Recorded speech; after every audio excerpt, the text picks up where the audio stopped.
You know, I used to have this idea of success. It was a straight, clean, upward line.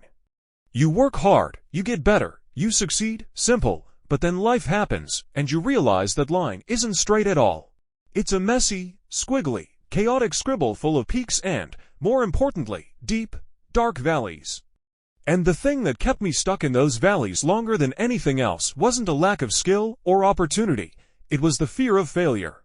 That chilling, paralyzing dread of looking foolish, of investing your heart into something and having it blow up in your face. Let me tell you a story. A few years back, I was up for a promotion I was absolutely sure I had in the bag. I'd worked late. I'd delivered every project ahead of schedule. I was the model employee. The day the decision was announced, I remember sitting at my desk, my heart already practicing its acceptance speech.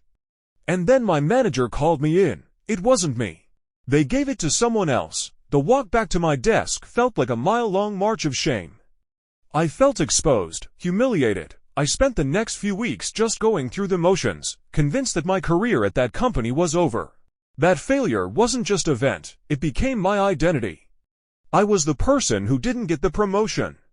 But here's the twist, the moment everything changed. I was so bitter that I started mentally compiling a list of reasons why I failed. At first, it was just to fuel my resentment. But as I looked at that list, a shift happened. I stopped seeing excuses and started seeing data, cold, hard, undeniable data. My presentation skills were shaky. I was great at doing the work, but terrible at showcasing it. I was so focused on my own tasks that I hadn't built the right alliances. The failure wasn't a verdict on me as a person. It was a detailed performance review from the universe, highlighting exactly where I needed to improve. That was my first real life hack in overcoming the fear of failure. Reframe it. Stop asking, "What if I fail?" And start asking, "What will I learn?" Suddenly, the stakes vanish. If the primary goal is learning, then every outcome, even the most painful one, is a win. You're just collecting data for your next, better attempt. I started applying this everywhere. When I learned to code, my first dozen programs were glorious disasters, but each error message was a clue. When I asked someone out on a date and got a no, it wasn't a rejection of me, it was just data on compatibility.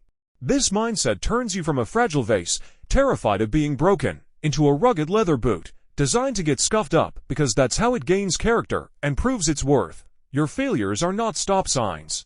They are the guardrails on the road to becoming who you're meant to be. They are the friction that grinds you sharp. So go out there, take that calculated risk, send that email, launch that project.